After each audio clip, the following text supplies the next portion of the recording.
పరవిద్యా మూలమున ధీరులెరుగు పరమతత్వము జ్ఞానేంద్రియములకు కానీ కర్మేంద్రియములకు కానీ అందని దగుటచే అతీంద్రియమై ఉండును.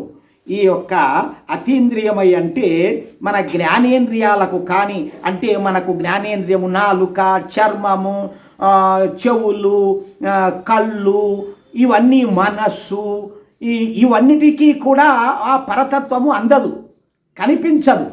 కర్మేంద్రియములు అనగా చేతులకు, కాళ్ళకు, అట్లాగే మనము చేసేటువంటి నోట్లో ఉండేటువంటి పళ్ళకు, నోరుకు, ఇవన్నిటికీ కూడా ఇవి కర్మేంద్రియం.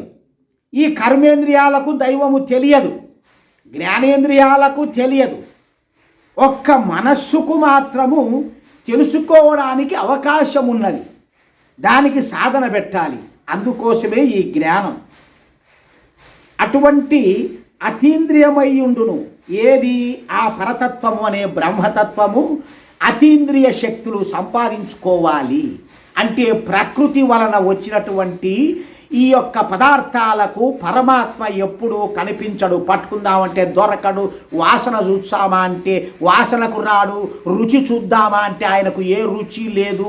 పులుపు, ఉప్పు, చేదు, మరి ఏ దానికి కూడా పట్టుకుందామా అంటే దొరకడు. ఇవి కర్మేంద్రియములు. ఈ విధంగా విందామా అంటే చెవులకు వినపడడు, కళ్ళకు కనపడడు. ఈ ఇంద్రియాలన్నిటికీ కూడా పరమతత్వము దొరకదు. ఒక్క మనస్సును దానికి జ్ఞానం బోధించి పదును పెట్టి సాధన చేస్తే ఆ మనస్సుతోనే ఆ పరమతత్వము పరమాత్మ తెలుసుకొనబడును.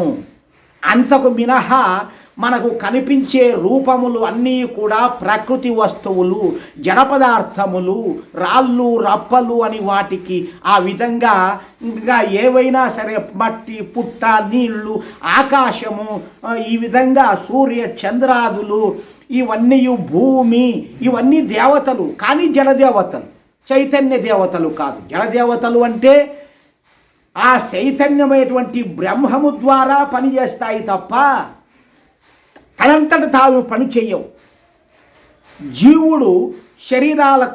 జీవుణ్ణి శరీరంలో ప్రవేశపెట్టాడు పరమాత్మ. ఈ ప్రకృతిని, అన్ని గ్రహాలను నడుపుతున్నాడు పరమాత్మ జీవుల కోసం. కాబట్టి అంతటి దివ్యమైనటువంటి ఆ గొప్ప శక్తియే పరమాత్మ. కేవలం మనం ఒక రాయి అనుకుంటే ఎట్లా పరమాత్మ అవుతాడు? ఆలోచించండి. ఒక రాయిని దేవుడని, ఒక చెట్టును దేవుడని, ఒక పుట్టను దేవుడు అనుకుంటే ఈ పుట్టలు మనకు నీళ్ళు ఇచ్చాయా? ఈ పుట్టలు సూర్యుని తయారు చేశాయా?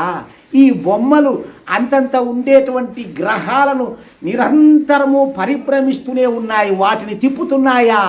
వాటిని తిప్పేటటువంటి తత్వమే ఆ పరబ్రహ్మము, సృష్టికర్త, ఈశ్వరుడు అనబడేటటువంటి వాడు. అటువంటి పరమాత్మను తెలుసుకొని అటువంటి పరమాత్మ చెప్పిన క్రియలను ఆచరించాలి. నీవు కేవలం టెంకాయలు, కోళ్ళు, మేకలు ఇవి కోసి కాదు, ఇవి చంపి కాదు. టెంకాయలు, నిమ్మకాయలకి ఏమీ రాదు. పూలు వేసి, పత్రాలు, ఆకులు, అలములు ఇవన్నీ పెట్టి గోవిందా దేవుడా గోవింద అంటే ఏమీ రాదు. అంతా గోవిందే. నీకున్న జ్ఞానము నాశనము, నీకున్న జన్మము నాశనము, అంతయు నాశనమే అవుతుంది. కాబట్టి ప్రతివారు కూడా తెలుసుకొని ఈ వేద మార్గములో మనకు దొరికేటటువంటి జ్ఞానాన్ని ఈ విధంగా మనము గ్రహించాలి అని ఋషులు చెబుతున్నారు. ఇంకా ఎన్నో ఉన్నాయి. కాబట్టి ఇంతటితో కాలే. అంటే ఏదైతే ఆయన అడుగుతున్నాడో ఆ అడిగిన ప్రశ్నలకు, కొన్ని ప్రశ్నలకు ఇట సమాధానము చెబుతున్నాడు.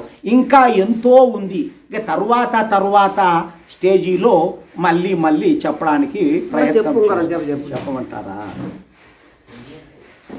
బ్రహ్మము సృష్టి అందలి పదార్థములకు కర్త. ఈ సృష్టి అందలి పదార్థములకు కర్త అంటే అన్నిటికీ, మొత్తం ఇక్కడ ఏ వస్తువు ఉందో అన్నిటినీ తయారు చేశాడు బ్రహ్మం. సూర్యుడు, భూమి, ఆకాశము, నక్షత్రాలు ఇవన్నీ కూడా బ్రహ్మము, ఆ పరతత్వం, పరమాత్మయే, ఈశ్వరుడు అనేటటువంటి ఓంకారతత్వమే అన్నిటినీ తయారు చేసింది. ఆయన నిమిత్త కారణం. అంటే నిమిత్త కారణం అంటే అర్థము, ఇప్పుడు ఒక మనిషి మగ్గము నేస్తున్నాడు అనుకోండి. ఆ మగ్గము నేసేటటువంటి ఆ యొక్క పడుగు పేక ఈ పోగులు నూలు అంతయు కూడా వస్తువులు. అంటే ఆ వస్తువులను ఉపయోగించి ఈ మగ్గం నేస్తున్నాడు ఈ మనిషి. కానీ ఈ మనిషి తయారు చేసిన కాబట్టి ఈ మనిషే దానికి కారణము అంటే ఎట్లా అవుతుంది? ఉపాదాన కారణము మనిషి కాదు, నిమిత్త కారణము. కేవలం ఒక వస్తువులన్నీ అమిసి పెడితే నువ్వు మగ్గం నేసి చీర తయారు చేశావు కాబట్టి ఇతని నిమిత్త కారణం. ఇక మగ్గము సామాన్లు, వాటికి కావలసినటువంటి పరికరాలు ఇవన్నీ కూడా సాధారణ కారణములు అంటారు. అంటే సాధారణమైనటువంటి సామాన్లు కావాలి. ఉత్త నూలుతోనే ఉత్త మనిషితోనే చీర తయారు కాదు, ఎన్నో సామాన్లు అక్కడ అవసరం. కాబట్టి ఇవి సాధారణ కారణము. ఈ విధంగా తెలుసుకొని ఈ యొక్క చేతన బ్రహ్మ సంబంధము చే స్థూల రూపములను ధరించును. భగవంతుడు వీటన్నిటిని తయారు చేసి వాటిలోనే తాను ధరించి ఉన్నాడు. ప్రతి వాటిలో ప్రతి వస్తువులో తాను ధరించి ఉండకపోతే అవి పని చెయ్యవు. అంటే మనము ఒక సొక్కా ధరించినాము, ఈ సొక్కా తీసి పడేస్తే అది ప్రాణం లేని ఇదిగా పక్కన పడి ఉంటుంది. అట్లాగే మనము ఏ వస్తువు చేసినా కూడా దానికి చైతన్య శక్తి మనిషి పెట్టాలి, చేస్తేనే అది పని చేస్తుంది. ఆ రకంగా ఎట్లయితే మగ్గము కుమ్మరివాడు కుండలు ఏ రకంగా చేయుచున్నాడో అన్నిటికీ ఆ కుండలకు కూడా మనిషి ధరించలేడు. ఎందుకంటే అది ఉపాదాన కారణం కాదు.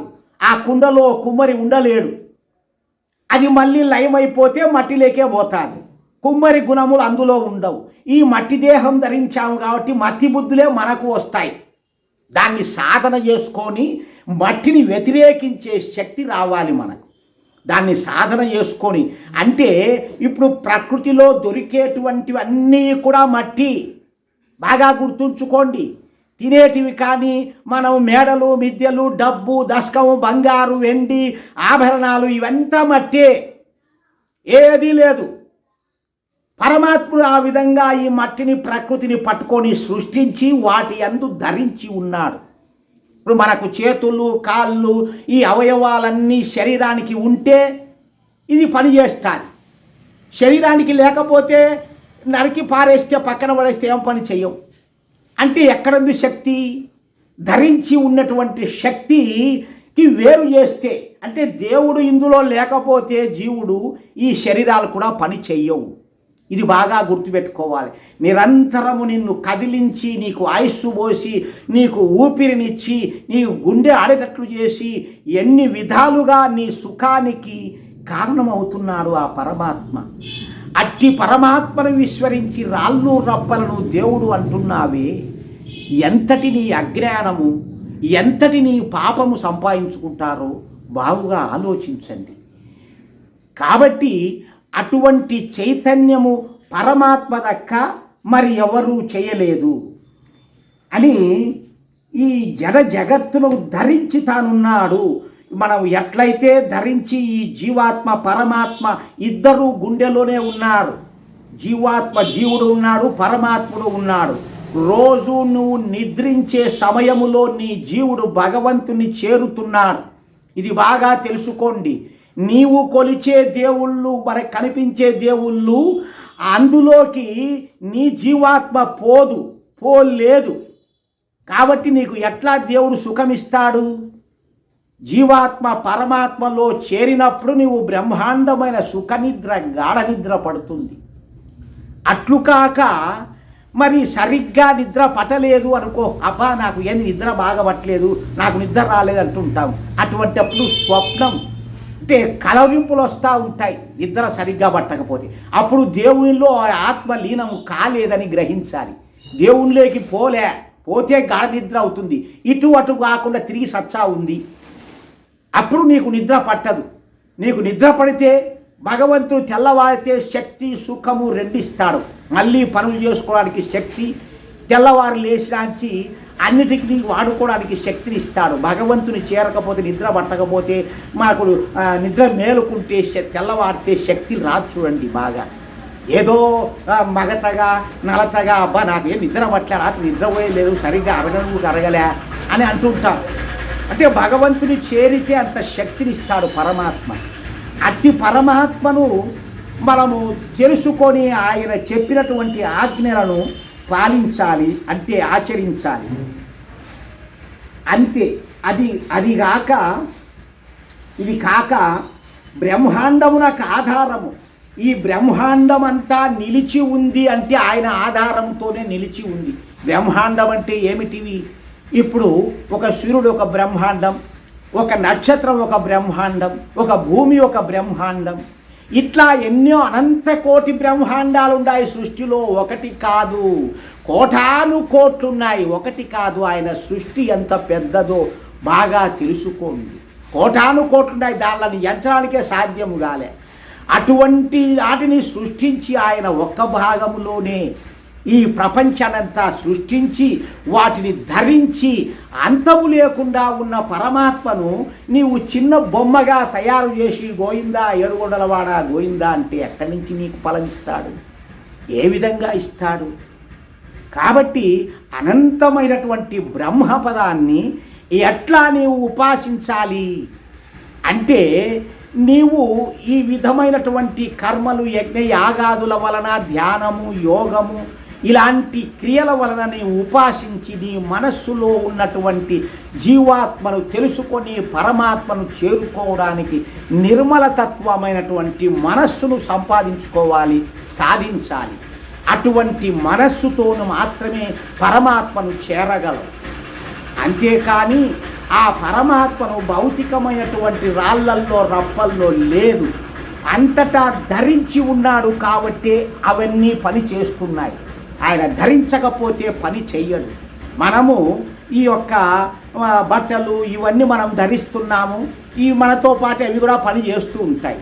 ధరించకుండా వదిలేస్తే ఎట్లా పని చేస్తాయి? కాబట్టి ప్రతి వస్తువులో, ప్రతి అణువులో పరమాత్మ ఉన్నది. అంత మాత్రాన నువ్వు అణువునే దేవుడు అనుకుంటే ఎట్లా అవుతుంది? అంత మాత్రాన ఒక చిన్న బొమ్మనే దేవుడు అనుకుంటే ఎట్లా అవుతుంది? అంతము లేనటువంటి పరమాత్మను. కాబట్టి నీవు భగవంతుని చిన్నబుచ్చిన వాడవవుతావు.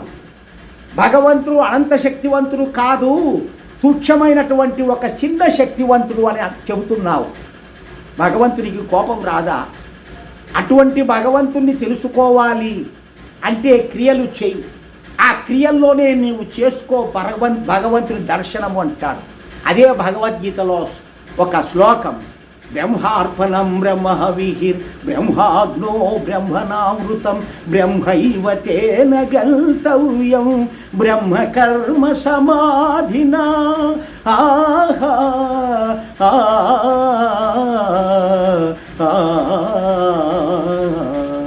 అంతటి బ్రహ్మను ఒక యజ్ఞములో చూడు నాయనా నీవు అంటున్నాడు. అంతటి సృష్టికర్త అయినటువంటి పరమాత్మను ఈ యజ్ఞము చేసి యజ్ఞములో తరింపజేసుకో అంటున్నాడు. యజ్ఞపాత్రము బ్రహ్మము, హోమద్రవ్యము బ్రహ్మము, అగ్ని బ్రహ్మము, హోమము చేయువాడు బ్రహ్మము. ఇవన్నీ కూడా బ్రహ్మం. అంటే మంచి పనులు చేసే వాళ్ళెల్లరూ దేవతలే, మంచిని సృష్టించేవాడెవ్వడు దేవతలే. కాబట్టి అటువంటి అగ్నిని నీవు బ్రహ్మతో సమానంగా, పరమాత్మతో సమానంగా గ్రహించు అంటాడు. అగ్నిమీలే పురోహితం యజ్ఞస్య దేవం ఋత్విజం. యజ్ఞమే నీకు దేవుడు. అగ్నిమీలే పురోహితం అంటే ఆ ఒక్క ఋగ్వేదము మొదటి వేదము, ఆ మొదటి వేదములో మొదటి మంత్రము అగ్ని పేరే వస్తుంది. అటువంటి పరమాత్మను నువ్వు విస్మరించి నీవు ఏదో అల్పమైనటువంటి వాటికి వెళ్ళి అంధకారములో పడి నీ జీవాత్మను నానాక జన్మలు ఎత్తడానికి నీవు తెచ్చుకుంటున్నారు. అందుకే నేను చెబుతున్నాను, లోకములో ఆయా పూజలు చేసేవాళ్ళు, ఆయా విధానాల ఆచారాలను ఆచరించే వాళ్ళు ఒక్కడు కూడా మనిషిలా పుట్టరు. ఇది గ్యారంటీ. ఎందుకంటే వేదములో చెప్పిన విషయాన్ని నేను చెబుతున్నాను. కాబట్టి మనము దొరికింది కాబట్టి ఇక్కడికి వచ్చిన వాళ్లకు ఈ వేదము, ఈ వేద జ్ఞానముతోనే మన జన్మను సార్థకం చేసుకోవాలని మీకందరికీ చెబుతూ మనవి చేసుకుంటూ ఇంతటితో విరమిస్తాను. ఓం.